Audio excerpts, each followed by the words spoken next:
اور وہ ایسے نامعلوم افراد ہیں جن کا پتہ ہی کوئی نہیں ہے کہ وہ کون سا جو ہے وہ منظور پاپڑ والا تھا، محبوب ریڈی والا تھا، کوئی گجرانوالا کا اظہر کباڑیا تھا، جنہوں نے ان کے اکاؤنٹوں میں پیسے لگائے، جنہوں نے کبھی خواب میں ہی کبھی لندن نہیں گئے۔ شہباز شریف پہ کیس، شہباز شریف کے دونوں بیٹوں کے اوپر نیب کا کیس، ان کی فیملی کے اوپر کیس، اور شہباز شریف کے دونوں بھتیجوں کے اوپر کیس، نواز شریف ان کا بھائی جو ہے ان کے اوپر سزائیں ان کو ہوئی ہیں، شہباز شریف کی بھتیجی مریم صفدر کو جو ہے وہ سزا ہوئی ہے اپنا ایون فیلڈ کے محلات کے اندر۔ تو یہ پھر کہتے ہیں جی ہمارے سے مشاورت کریں۔ آپ سے مشاورت کرنے کا مطلب تو یہی ہے کہ پورا کا پورا ٹبر چور ہے اور ان سے پوچھیں کہ آپ کا تفتیشی کون سا لگانا ہے۔ یہ تو آپ کی فرمائش جو ہے وہ ہم پوری نہیں کر سکتے۔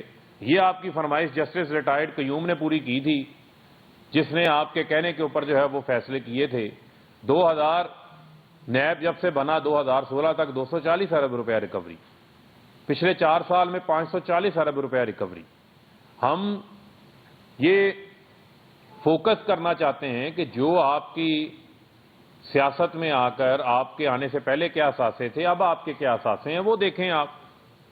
اور نیب لاز کے اندر جو امینڈمنٹ لائی گئی ہیں وہ ان گڈ فیتھ لائی گئی ہیں، اور جو کلیکٹو فورمز ہیں ڈیسیژن میکنگ کے، کیبنٹ ہے، ای سی سی ہے، سی سی آئی ہے۔ سی سی آئی میں تو سارے صوبوں کے وزرائے اعلیٰ بھی موجود ہوتے ہیں، اور وہاں پر کلیکٹو وزڈم اپلائی ہوتا ہے، ڈیسیژن میکنگ ہوتی ہے، بڑی سوچ سمجھ کے ہوتی ہے، ڈیلیبریشنز کے ساتھ ڈیسیژن میکنگ ہوتی ہے، اور اس کا کوئی ایفیکٹ ہماری حکومت کے اوپر تو نہیں آنا۔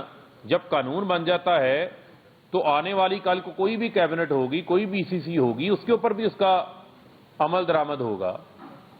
ٹیکس ایویژن، آپ نیب کے پاس پرائیویٹ بزنس مین کو ایز آف ڈوئنگ بزنس کے حوالے سے اقدامات ہم نے لیے ہیں، لیکن جو ادارے ہیں وہ ادارے اپنی جگہ کے اوپر کام کریں گے۔ چاہے وہ ایف بی آر کا معاملہ ہے وہ ایف بی آر دیکھ لے گا، جو ایف آئی اے کا معاملہ ہے اس کو ایف آئی اے دیکھ لے گا، اور جو نیب چیئرمین کی تقرری کے حوالے سے جو یہ تنقید کرتے ہیں تو اس میں پہلے قانون خاموش تھا، پریزیڈنٹ جو ہے وہ انیشیٹ کرتے ہیں لیڈر آف دا ہاؤس اور لیڈر آف دا اپوزیشن کے ساتھ مشاورت کو۔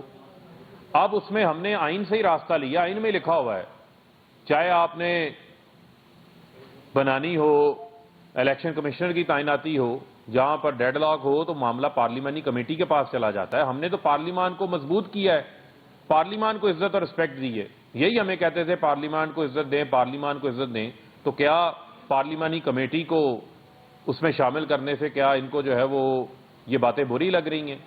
اور کیا ان کو جو اپوائنٹمنٹ کا سسٹم ہے، یہ تو کہتے تھے نیب کو بند کر دیں، جب تک مشاورت کا عمل جاری ہوگا جو موجودہ چیئرمین ہے وہ اس کو کنٹینیو کر سکتے ہیں۔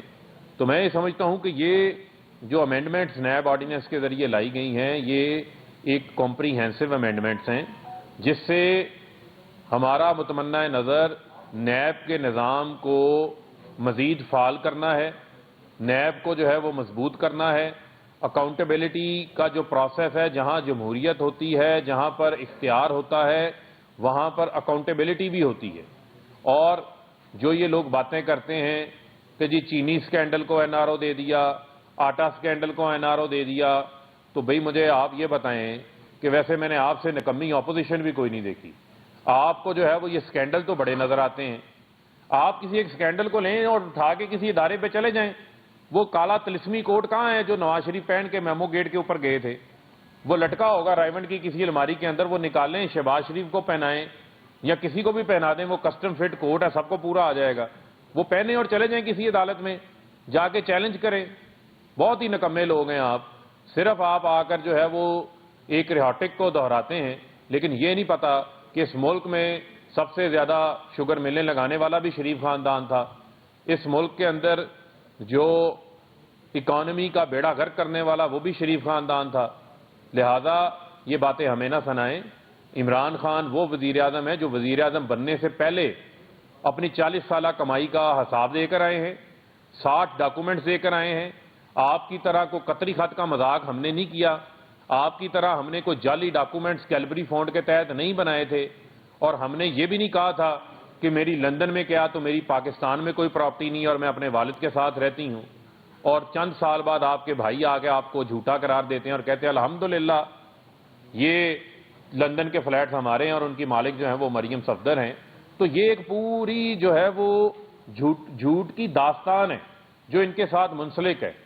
اور اپنا اینڈ کے اوپر بات وہ لوگ کر رہے ہیں جن کے کریکٹر کے اوپر کرپشن کی بہت بڑی میں سمجھتا ہوں کہ دھبا لگا ہوا ہے.